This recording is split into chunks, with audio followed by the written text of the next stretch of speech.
प्यारे इस्लामिक दोस्तों, हज़रत उमर रात भर जागकर मौत पर गौर व फिक्र किया करते थे कि ये किस तरह तमाम लज्जतों को ख़त्म कर देती है और कब्र की हौलनाकियों को याद करके बेहोश हो जाते थे। एक मर्तबा आपने हमजलीस से फरमाया कि मैं तमाम रात गौर व फिक्र में जागता रहता हूँ। उसने पूछा, किस चीज़ के बारे में? तो हज़रत उमर ने फरमाया, कब्र और कब्र में मुर्दों के बारे में। अगर तुम मुर्दों को 3 दिन के बाद कब्र में देख लो तो उससे मोहब्बत के बावजूद उसके पास जाते हुए भी खौफजदा हो जाओगे, क्योंकि उसमें से पीप बह रही होगी और उसमें कीड़े तैर रहे होंगे, बदबू फैली होगी, कफन पोशीदा हो चुका होगा।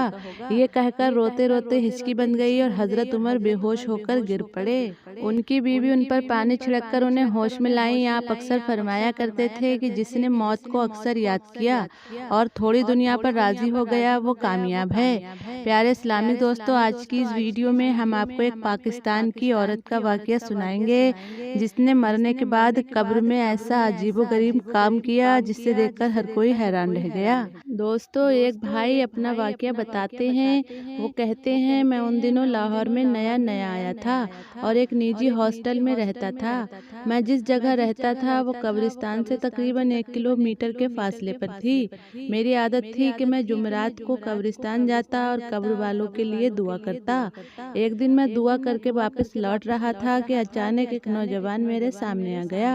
वो मामूली से जिस्मात का मालिक था, यानी बहुत कमजोर था, हड्डियां अंदर को धंसी हुई थीं, खाल थी जिस्म से चिपकी हुई। उसे देखकर लगता था कि बरसों से भूखा है या फिर बीमार है, लेकिन उसके हाथ में कुदाल देखकर मैं समझ गया कि ये कब्र खोदने वाला है।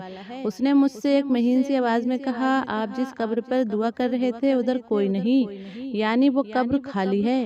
मैं हैरान हाल उसे देखता रह गया और सवाल किया, तुम्हें कैसे पता कि इस कब्र में कोई नहीं है? उसने मेरी तरफ देखकर कंधे उचकाए और चला गया। उसी दौरान कब्रिस्तान में कुछ लोग आ गए। उन्होंने उसे आवाज दी और कहा, ओए रमजानी, बात सुन।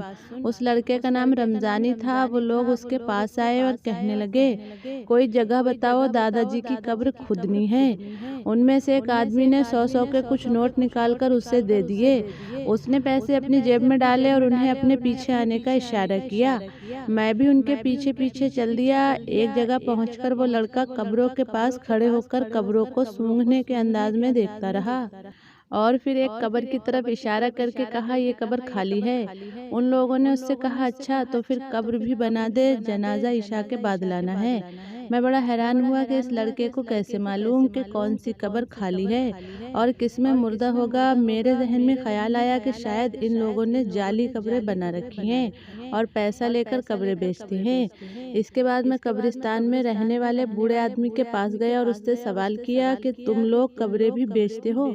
वो चौंक कर मेरी तरफ देखने लगा और पूछा, क्या हुआ साहब? मैंने रमजानी के बारे में उसे बताया तो उसने कहा, वो कब्र का बेटा है, मिट्टी तो उसे बताएगी कि माँ की गोद में कौन सोया हुआ है। ये सुनकर मुझे उस बूढ़े की दिमागी सेहत पर शक हुआ। मैंने कहा, मैं कुछ समझा नहीं। उस बूढ़े ने कहा, तुम समझोगे कैसे? ये बात तो कोई भी नहीं समझ पाया, वो तो सिर्फ मैं जानता हूँ। 35 साल पहले इसी कब्रिस्तान का ये वाकया है। उस वक्त मेरी उम्र 40 साल थी। रमजान का महीना था और बारिश हो रही थी, बिजलियां कड़क रही थीं। उसके बाद बूढ़े ने एक डेयरी की तरफ इशारा किया और कहा, मैं इस डेयरी की जानिब से अपनी कुटिया में जा रहा था। मुझे एक बच्चे की रोने की आवाज़ आई तो मैं रुक गया और आवाज़ का पीछा करता हुआ उस जगह पहुंचा तो मैंने देखा कि ये आवाज़ें एक ताज़ा कब्र से आ रही हैं। बारिश की वजह से उस कब्र की मिट्टी नीचे बैठ गई थी। मैंने हिम्मत की और कब्र खोदकर नीचे की तरफ देखा तो एकदम बिजली जोर से कड़की। मैंने बिजली की रोशनी में देखा तो सफ़ेद कफन में एक औरत आड़ी तिरछी पड़ी हुई थी। बिजली की रोशनी में मुझे ये नजर न आया कि ये कफन बारिश के पानी और मिट्टी से मैला हो रहा था और उसके अंदर हलचल हो रही थी और बच्चे की आवाज़ें आ रही थी।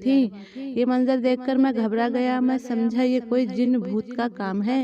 अल्लाह ने मुझे हिम्मत दी और मैंने नीचे उतरकर कफन हटाया तो नीचे एक बच्चा पड़ा हुआ नजर आया। ऐसा लग रहा था कि ये 1 दिन पहले पैदा हुआ है। ये बच्चा उसी औरत का था और लगता था कि वो 1-2 दिन पहले मर चुकी थी। मैंने बच्चा उठाया और उसे अपने साथ ले आया, अपनी बीवी को दिया और उसे सारा वाकया सुनाया। मेरी बीवी को बच्चे पर बड़ा प्यार आया और उसे हमने खुद पाला, जिसका नाम मोहम्मद रमज़ान रखा गया। सारे लोग इसे रमज़ानी कहते हैं।